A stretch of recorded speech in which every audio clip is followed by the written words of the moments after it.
Hello, we are back again and we're going to do an ocean pour. I'm going to do this for the first time and it's for a friend who just redecorated her bathroom to look like ocean colors. She's got blues and whites and seashells and sands.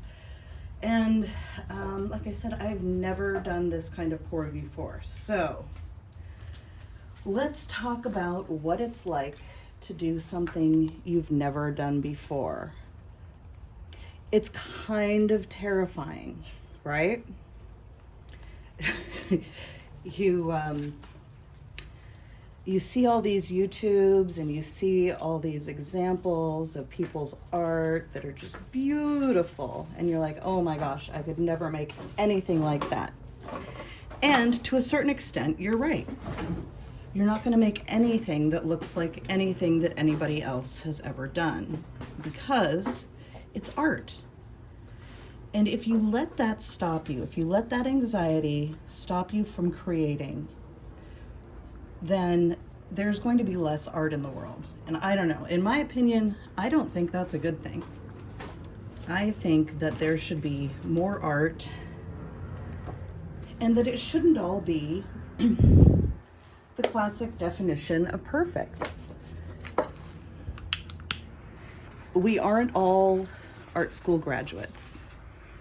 This is just a little torch that's I got at the gas station. I'm pretty sure that it's drug paraphernalia, but as I'm not into drugs or that kind of thing, I use it for paint pouring.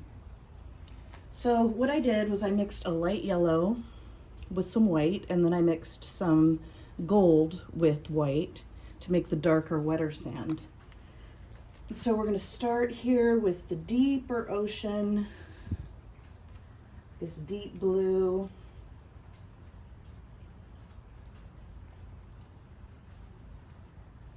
And I don't know, I think I kind of need to blow that around a little bit. I mean, I can keep tilting it, I guess. That is just not enough paint.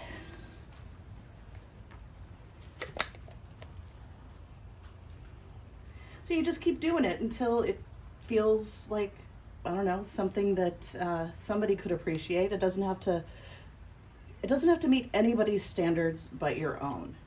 And those standards, by the way, tend to be a little bit high. Just an estimation based on every artist I've ever known who thinks that they aren't good enough. And that's just about every single artist, no matter how many paintings they've sold, no matter how brilliant they are, no matter what art school they went to. That insecurity is part of being an artist. So if you feel that insecurity and if you feel that anxiety, take that as a good sign. And you know what? You can talk to that voice. That voice is alive and well, not just in you, but in every artist, like I mentioned.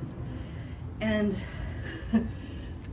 that voice doesn't get to stop you from creating. That voice doesn't get to decide what is good art and what is not good art. The fact that you're creating, that you're letting these energies move through you, that's a feat in and of itself. You know, not a lot of people get past that insecurity, and not a lot of people will bother to sit down or stand up or come out into the garage and make things and mix just a little bit.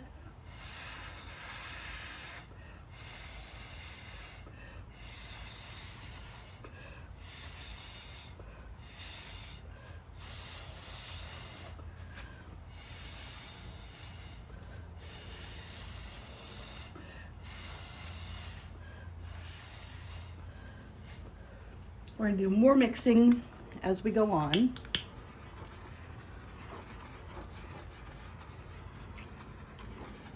And more bubble popping as we go along. And this light blue I really like.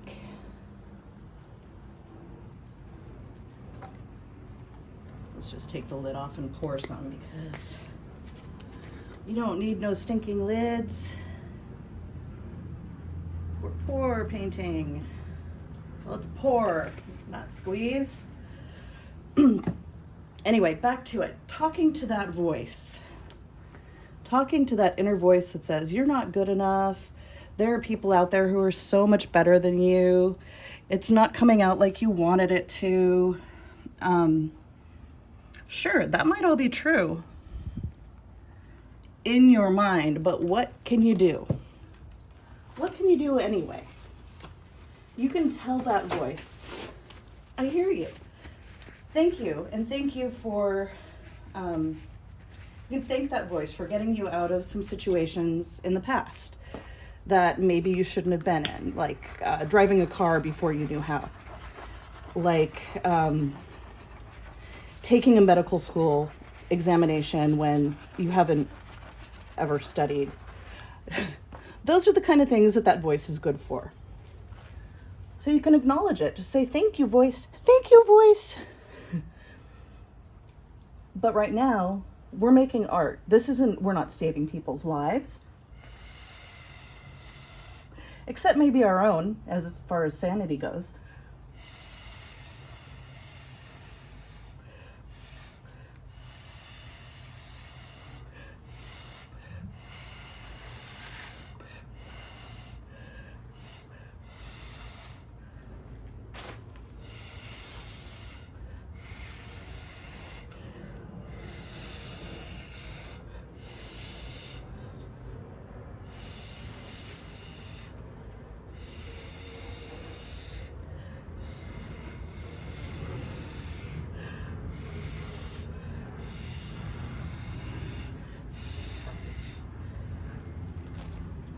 We're not doing anything destructive. We're not doing anything that's going to cause us major embarrassment. We're not doing anything that's going to hurt anybody.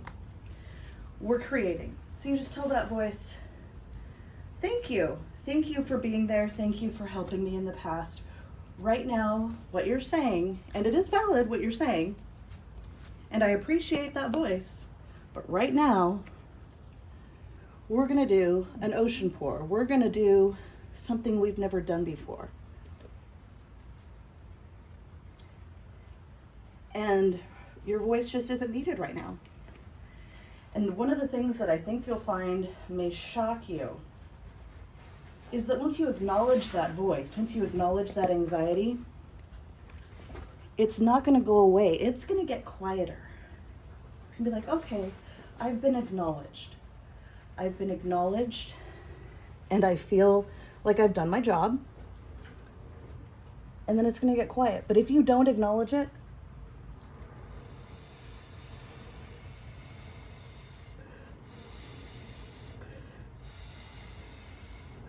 it's going to get louder and louder, like a 2-year-old who wants a toy and won't shut up about it until either they get the toy or they get something else to distract them.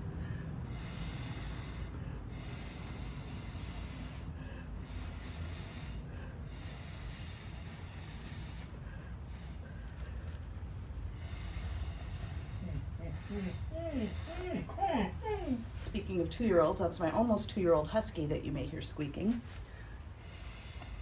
Her name's Harriet.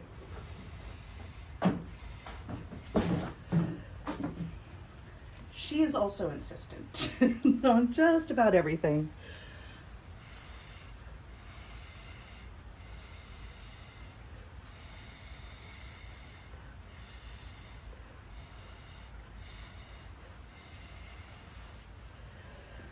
Just making some surf happen out here.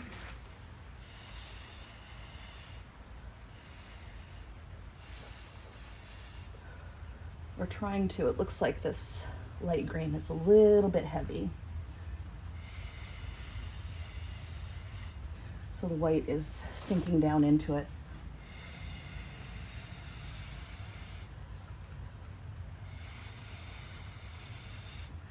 And what I'm doing when I'm blowing is I'm trying to make it parallel to the canvas instead of pointing it down. Let's see. Yeah, instead of pointing it down at the white paint, I'm trying to blow it across the canvas. Not succeeding all the time, but I'm trying.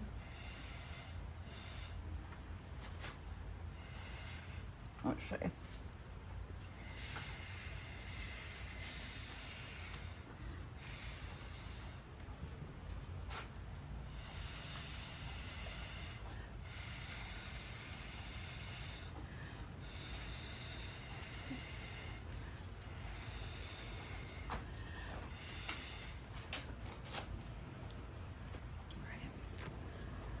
Add some more up here, I think.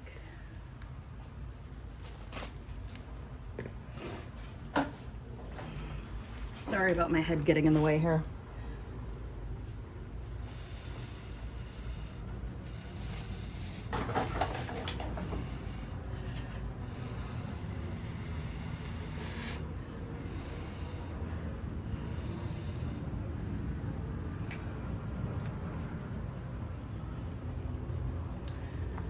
I think I'm gonna have to add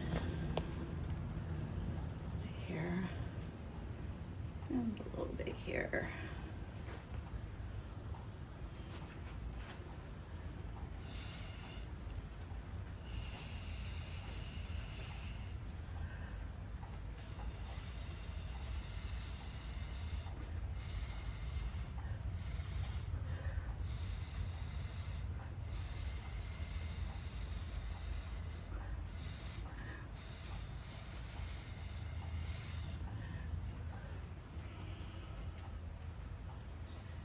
Oh, that's kind of ocean-like, I guess. I think these lines are a little too solid, so I'm going to blow them out a little bit.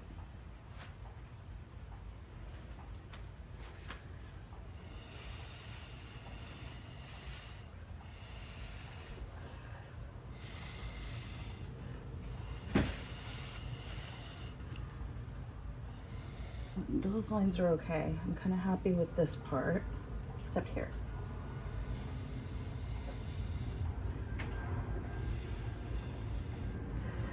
This looks like random waves instead of like a line, a set of surf. So I think I'll do a little bit of connecting here to make it look a little more like a line of waves.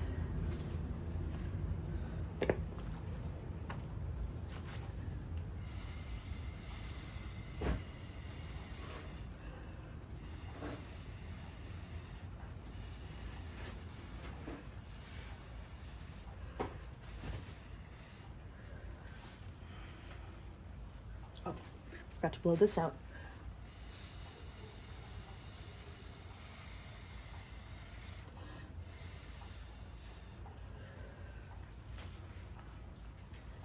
It's a little bit better.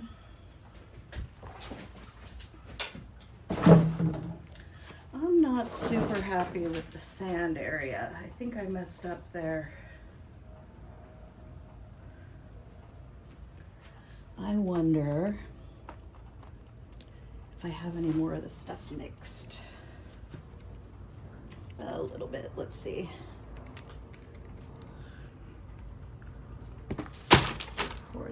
Whoops, there goes my white paint bottle. That's okay.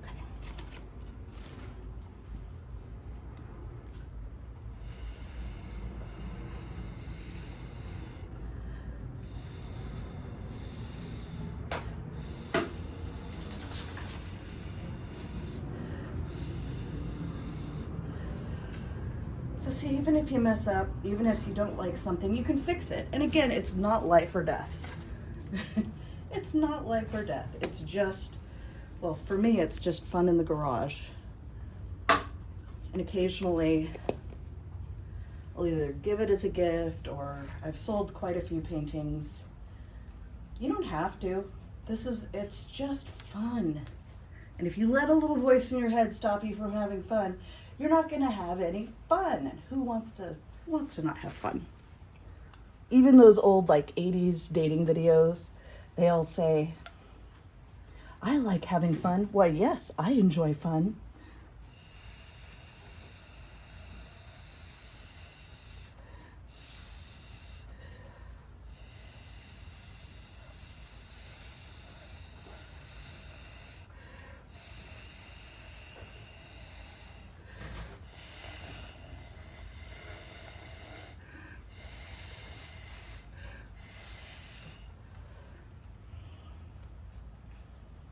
All right. I am happy enough with this. Let's pop some bubbles. Yeah, I think that's it.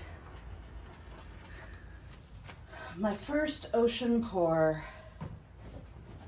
Well, I hope that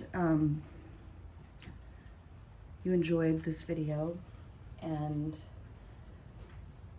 enjoyed the back of my head. Harriet, get out of there, baby.